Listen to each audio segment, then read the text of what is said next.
let's say we have two shooters that are world-class shooters and they're drawing. Now, I will say that they may have some differences, but those differences are going to be very minute. You're not going to talk, Hmm. we're not talking extreme Yeah. differences. Right. Um, and then if they're both doing something different and you pick one, what's going to be wrong with that? Because you're Yeah. following the motions of a world-class shooter. Now, Hmm. the other thing you can do if you want to individualize that for you is what you can do is you can take this thing called a pro timer and you can go to the range and try those two different techniques. And the one that's quickest, even though it may not feel like it's the best technique for you, is probably the one you should be using is the one that's the quickest because the pro timer or shot timer doesn't lie. It doesn't tell you something you Hmm. want to hear. It's going to give Yeah. you time. And a Hmm. lot of times folks will say, "Oh, this feels better. It feels better for me. This is Hmm. more better for me." But when you put it on the timer, you're 10 seconds slower. Do you really think that's Right. good for you in a gunfight? Why So is I it like, that we lose our perspective or our perception when we're shooting? I've noticed that a lot. People will yeah. say that they felt this certain way and that's not reality. I wonder what that Yeah. is. Well, I mean, it just seems to be a certain flow the way people move, or the way they do stuff, and that is sometimes can be counterintuitive or counterproductive because we're looking for the most efficient, not necessarily the most flow that we're looking for. Yeah. And so Okay. the timer is an awesome tool. You use the timer not only in dry fire, but you got to use it in live fire. And when you put them together, then you're going to see people who go through the roof. I think Steve Anderson once said he never met a C-class shooter with a plan. Because if you have a training plan, you're probably out of C-class. And to put Mhm. that in context, years ago, your average firearms instructor for law enforcement and the military were probably about a C-class shooter.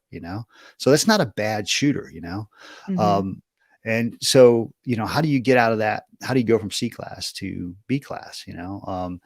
And it's easy. One, you train. You come up with a training plan and you do it. You dry fire, you use a timer, and then you take the information. And that's the other thing is you have to be analytical about some of this stuff. And Yeah. people just aren't. They're not interested. They're and that's They the other only thing wanna is do what's fun to them, Mike. well, not just that, but you have different types of people. Like to with so much information overload coming in from the younger generation, a lot of them want to know the down and dirty of why. They want to know all because there's just so much information out there, and they're Mhm. constantly seeing short 15-second, um, you know, um, shorts on YouTube or IG or TikTok, Mhm. and so the information overload it's coming in. And Mhm. so when they come to class they want to know those whys, and then you have some folks that even maybe that same age, they don't care why. They're like, just tell me how to do it, dude. you know Yeah. like, okay.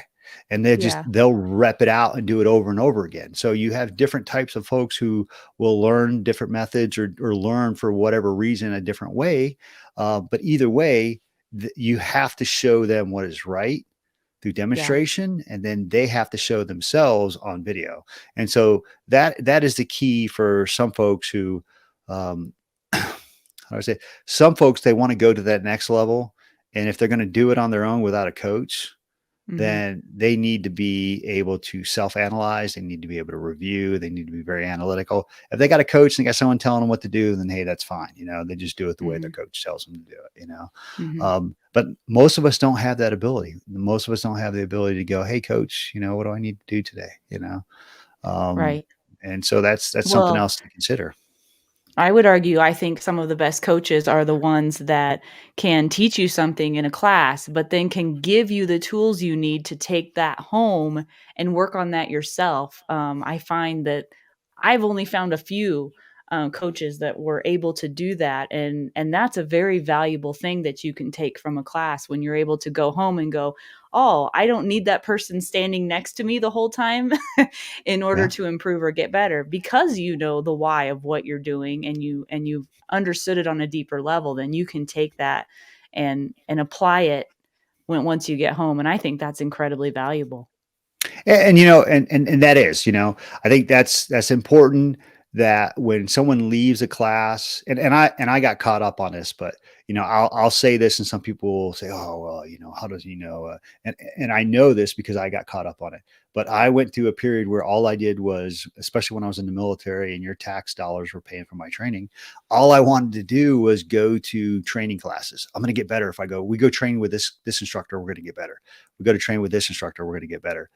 And, until I learned and realized that we needed to take what they were teaching us and implement it ourselves, I Mhm. wasn't getting any better. Mhm. Um, You would get but better for a little bit probably, but then yeah, and then go yeah. right back down to where you were Yeah. before. Mhm. And that was just, one of those things where it's like, oh, if we go to this shooting school, we're going to be so much better. And like you said, yeah, it was. We would get back in a week or two. We were shooting, quickly, fast, accurately. It was amazing.